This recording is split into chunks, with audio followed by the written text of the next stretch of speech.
Hi viewers, welcome to our channel. ప్రస్తుతం మనతో పాటు సీనియర్ జర్నలిస్ట్ దాము బాలా సార్ వారితో మాట్లాడదాం.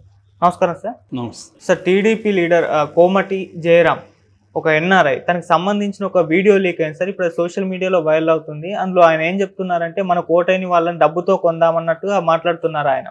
అసలు ఆయన ఏం చెప్పాలనుకుంటున్నారు? మరి దీన్ని బట్టి, ఆయన మాటల్ని బట్టి చూస్తే అసలు ఆంధ్రప్రదేశ్ రాజకీయాలు ఏ విధంగా ఉన్నాయనుకోవచ్చు? నిన్ననే ద మింట్ అనే ఒక పత్రిక మొత్తంగా ఇండియాలో ఎవరు గెలుస్తారు అంటే అల్ట్రా రిచ్, బాగా డబ్బున్న వాళ్ళే గెలుస్తారు అనేది చెప్పింది. ఎందుకంటే ఇండియాలో ఇప్పుడు పాల్గొంటున్న క్యాండిడేట్స్ విపరీతంగా డబ్బున్న వాళ్ళే ఎక్కువ మంది ఉన్నారు, వాళ్ళే గెలిచే అవకాశాలు ఉందనేది ఒక రిపోర్ట్ ఇచ్చింది. పెమ్మసాని చంద్రశేఖర్ ఫర్ ఎగ్జాంపుల్ తెలుగుదేశం తరఫున గుంటూరు ఎంపీగా కంటెస్ట్ చేస్తున్నాడు. 5,700 కోట్ల ఆయన ఆస్తి. సో ఈ స్థాయి వాళ్ళు చాలామంది ఉన్నారు. ఈసారి ఆంధ్రప్రదేశ్లో చంద్రబాబు బాగా డబ్బున్న వాళ్లకు ఎక్కువగా టికెట్లు ఇచ్చాడని వాళ్ళ తెలుగుదేశం నుంచే ఆరోపణలు వినిపిస్తున్నాయి. దానికి నిదర్శనంగా ఎంపీగా కంటెస్ట్ చేస్తున్న పెమ్మసాని చంద్రశేఖర్ మొత్తం దేశంలోనే అత్యంత రిచెస్ట్ అభ్యర్థి ఆయన. ఇది దేశంలోనే పాపులర్ అయింది. సో ఈ క్రమంలో ఇప్పుడు ఎన్ఆర్ఐ వీడియో వైరల్ అవుతుంది. ఈ ఎన్ఆర్ఐ తెలుగుదేశం ఎన్ఆర్ఐ, అది వింగ్, అది ఎన్ఆర్ఐ టీడీపీ అంటారు దాన్ని. సో దానికి సంబంధించిన ఒక సమావేశం మంగళగిరిలో జరిగింది. ఆ సమావేశంలో కోమటి జయరాం, ఇంతకుముందు ఆయన తానా ప్రెసిడెంట్గా ఉన్నారు. సో ఆయన మాట్లాడిన వీడియో బయటకు వచ్చింది. ఆ వీడియో నేను కూడా చూశాను. ఆ వీడియోలో ఆయన ఏం చెప్తున్నారంటే, మనం ఫోకస్డ్గా పనిచేయాలి, ప్రతి గ్రామంలో కూడా వైసీపీకి సంబంధించిన వాళ్ళు మనకు ఓట్లు వేయని వాళ్ళు ఉంటారు, ఫ్యామిలీస్.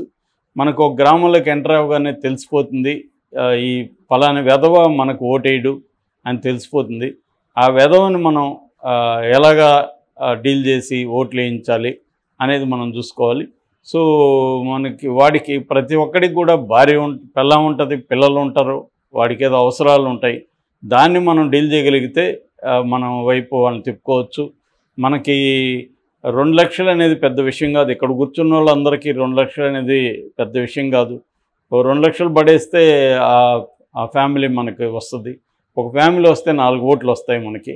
సో 4 ఓట్లకి 2 లక్షలు ఇస్తున్నట్టుగా మనం ఇక్కడ అర్థం చేసుకోవాలి. ఆయన అంత డీటెయిల్గా చెప్పలేదు, కానీ ఒక ఫ్యామిలీకి 2 లక్షలు అని చెప్తున్నాడంటే 4 ఓట్లకి 2 లక్షలు అంటే ఓటుకి 50,000 క్లియర్గా. అంటే ఇదేది తెలుగుదేశం ఓట్లు స్వింగ్ ఓటర్స్ కాదు, వైసీపీ ఓట్లని లాక్కునే పని. ఇది ప్రత్యేకమైన స్కీమ్. ఇది ఆల్రెడీ వైసీపీకి వేద్దాం డిసైడ్ అయిన వాళ్ళని లాగాలి, అది వీళ్ళ టార్గెట్గా పెట్టుకున్నట్టుగా మనకు అర్థమవుతుంది. అంటే ఇట్లా ఆయన చెప్తున్నది ఏమంటే, ప్రతి నియోజకవర్గంలో కనీసం ఒక 1000 ఓట్లు మనం వంతులుగా మనం లాగగలిగితే మన మిషన్ సక్సెస్ అవుతుంది. మనం ఇంత దూరం వచ్చాము. కొంతమంది అయితే 3 నెలలుగా జాబ్లో వదిలేసి ఇక్కడ పనిచేస్తూ ఉన్నారు. ఆల్రెడీ మనం ఫోకస్ చేస్తున్నాం, కానీ ఇప్పుడు మరింత ఫోకస్ పెంచాలి.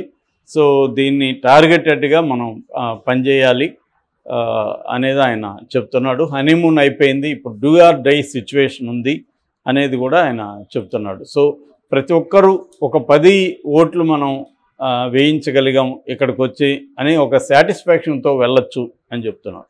క్లియర్గా ఆయన చెప్పే దాంట్లో ఏంటంటే, ఓటర్ని ఒక వెధవతో పోల్చడం అంటే, ఓటర్ల మీద కానీ ఏ రకమైన డెమోక్రసీ మీద కానీ ఆయనకి ఏమీ మర్యాద ఇది లేవు. క్లియర్గా అతను ఏంటంటే, ఈ పనికిమాలిన వాళ్ళు డబ్బుతో వాళ్ళని కొనేసి మనం వేసుకొని గెలిపించేసి వెళ్దాం తెలుగుదేశాన్ని అన్న ఉద్దేశమే కనబడుతుంది. ఇక్కడ మామూలుగా మనం ఏమనుకుంటాం, ఎన్నికల్లో విశ్లేషించేటప్పుడు ఎన్నికల్లో ఏ ప్రభుత్వం ఏం చేసింది, సంక్షేమం ఏం చేసింది, అభివృద్ధి ఏం చేసింది, ఇవి మాట్లాడుకుంటాం. తెలుగుదేశం చంద్రబాబు కానీ వీళ్ళందరూ కూడా జగన్ విమర్శించేటప్పుడు అతను అభివృద్ధి చేయలేదు, రోడ్లు వేయలేదు, పరిశ్రమలు రాలేదు, తర్వాత అరాచకాలు సృష్టిస్తూ ఉన్నాడు, ఇవి కదా మాట్లాడుతున్నారు. కానీ వాటి మీద వాళ్ళకే నమ్మకం లేదనే విషయం ఈ వీడియోతో మనకు అర్థమవుతుంది. ఎందుకంటే మనం చెప్తున్న దాని పట్ల కన్విన్స్ అవ్వట్లేదు జనాలు అని వాళ్ళకి అనిపిస్తున్నట్టుగా అర్థమవుతుంది. అందుకని ఎన్ఆర్ఐని దింపి ఆయన అప్పటికి చెప్తున్నాడు దాంట్లో కూడా మనకి ఫండ్ కూడా బ్రహ్మాండంగా ఉంది, ఇబ్బంది లేదని. ఆల్రెడీ వెబ్సైట్ ద్వారా ఫండ్ కలెక్ట్ చేస్తున్నారు. ఇప్పటి వరకు 500 కోట్లు ఫండ్ వచ్చినట్టుగా చెప్తున్నారు. దాదాపు 2000 కోట్లు ఈ ఎలక్షన్లో ఎన్ఆర్ఐలు మాత్రమే కుమ్మరించే అవకాశం ఉంది తెలుగుదేశం తరఫున. సో ఈ రకంగా అంటే ఎన్నికల్ని క్లియర్గా డబ్బుతో కొని ఓట్లు వేయించుకునే విధంగా చేసేసారు.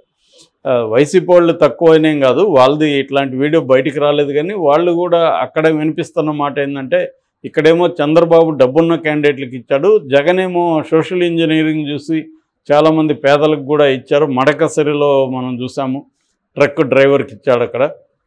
ఇలాగా చాలామందికి డబ్బు లేని వాళ్ళకి కూడా ఇచ్చాడు జగన్. అయితే తను ఏ ధైర్యంతో ఇచ్చాడంటే వాళ్ళకందరికీ తనే ఫైనాన్స్ చేద్దామన్న ఉద్దేశంతో జగన్ ఇచ్చాడనేది చెప్తున్నారు. జగన్ దగ్గర డబ్బులు ఉంది, దాన్ని ఖర్చు పెట్టే పరిస్థితి కూడా ఉంది.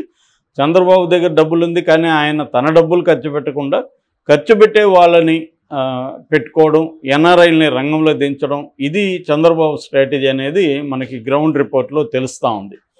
అంటే క్లియర్గా దీని బదులు ఒకటి చేయొచ్చు, ఏలం వేసేసి మొత్తం ఎన్నికల్ని, ఈ ఎన్నికల సంఘము, ఈ డ్రామా అంత అవసరం లేదు.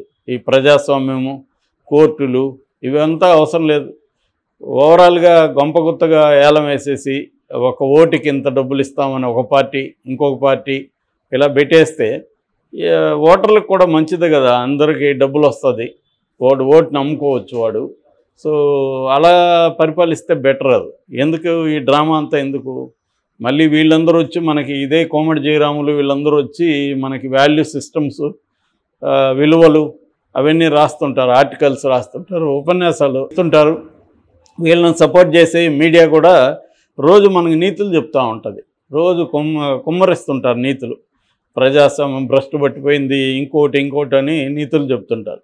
సో ఏ రాజకీయ నాయకుడికి కానీ ఆంధ్రప్రదేశ్లో ఏ మీడియా హౌస్కి కానీ నీతులు చెప్పే అర్హత ఎవరికీ లేదు. ఎందుకంటే అందరూ కూడా ఏదో చేసి మనం గెలవాలి, ఏదైనా చేసి గెలవాలి అనేది ఉంది తప్ప ఇది చేయకూడదు అనేది ఎవరికి కూడా లేదు. ప్రతి ఒక్కరికి కూడా ఏమైనా చేద్దాం అన్నది క్లియర్గా అర్థమైపోయి చేస్తున్నారు వాళ్ళు క్లియర్గా. సో దీంట్లో ఎన్ఆర్ఐలు నిజానికి ఎన్ఆర్ఐలకి ఇక్కడ ఏం పని అని చాలామంది అడుగుతున్నారు. వాళ్ళు సిటిజన్స్ కాదు, వాళ్ళు ఇక్కడ అభివృద్ధిలో కానీ సంక్షేమంలో కానీ ఇక్కడ ప్రజల జీవితాలకి వాళ్ళకి ఏమి సంబంధం లేదు. వాళ్ళు డబ్బులు సంపాదిద్దామనో లేకపోతే వాళ్ళ కెరీర్ గ్రోత్ కోసమో అమెరికాకి వెళ్ళారు. కెరీర్ గ్రోత్ అయినా అల్టిమేట్గా డబ్బులు సంపాదనే. ఓకే, తప్పేం కాదు డబ్బులు సంపాదించడం, మన అందరూ కూడా డబ్బులు సంపాదించడం కోసమే పని చేసుకుంటున్నాం. సరే, వాళ్ళు ఎక్కువ డబ్బులు వస్తాయి కాబట్టి అక్కడికి వెళ్ళారు. వెళ్ళినాక అక్కడ చాలామంది సిటిజన్స్ అయిపోయారు. సిటిజన్స్ అయిపోయినాక వాళ్ళకి ఇక్కడేం పని, ఇక్కడ రాజకీయాల్లో వాళ్ళకేం పని అనేది చాలామంది వాళ్ళని అడుగుతున్నారు. పైగా వాళ్ళకి ఏం పని అంటే ఇక్కడ వచ్చి అభివృద్ధి చేయొచ్చు. ఇక్కడ ఇప్పుడు ఇదే ఎన్ఆర్ఐలు ఆ 2000 కోట్లతో అనేక గ్రామాలని దత్తతకు తీసుకోవచ్చు. ఇదే ఆ వెధవ ఓటరుని డబ్బిచ్చుకునే బదులు ఆ గ్రామంలో పేదలు ఒక 10% ఉన్నారనుకో, 11% ఎంతో పేదలు ఉన్నారు అని ఈ మధ్య చెబుతున్నారు. ఆ 11% పేదల్ని ఇంకా తగ్గించే దానికోసం వీళ్ళ దగ్గర డబ్బు ఉంది కాబట్టి వీళ్ళు ఒక లాంగ్ టర్మ్ ప్లాన్ చేసుకొని ఒక 10 ఏళ్ళు 20 ఏళ్ళు ప్లాన్ చేసుకొని చేయొచ్చు కదా. ఆ రకంగా ఉన్నప్పుడు నిజంగా నువ్వు ఏ పార్టీకి ఏమంటే వాళ్ళు అప్పుడు ఆ పార్టీకి ఓట్లు కూడా వేస్తారు కదా. అంత ఓపిక అంత ఇది లేదు. ఎందుకంటే మన దగ్గర డబ్బు ఉంది, ఒక మూకుమ్మడిగా వద్దాం, ఎలక్షన్ ముందు ఒక నెల 2 నెలల్లో కూర్చుందాం, డబ్బులతో కొనేద్దాం, ఓటు వేయని వెధవలందరినీ కొనేసి ఓటేసి మన నాయకుడు చంద్రబాబు నాయుడు గెలిపించి ముఖ్యమంత్రి చేసి మళ్ళీ మనం వెళ్ళిపోదాం. తర్వాత మనకి ఇక్కడ ఏమైనా పరిశ్రమలు పెట్టుకోవాలంటే చంద్రబాబు చూస్తాడు అన్న ఇదే కనబడుతుంది వాళ్ళది. ఎందుకంటే ఇప్పుడు చంద్రబాబు మీద వాళ్ళకి చాలామంది అనుకున్నట్టు కుల ప్రేమే ఉంటుందని నేను అనుకోవట్లే. ఖచ్చితంగా వాళ్ళు డబ్బులు సంపాదించిన వాళ్ళు వెళ్ళారు తప్ప కులాన్ని ఉద్ధరించడానికి వెళ్ళలేదు కదా అక్కడికి.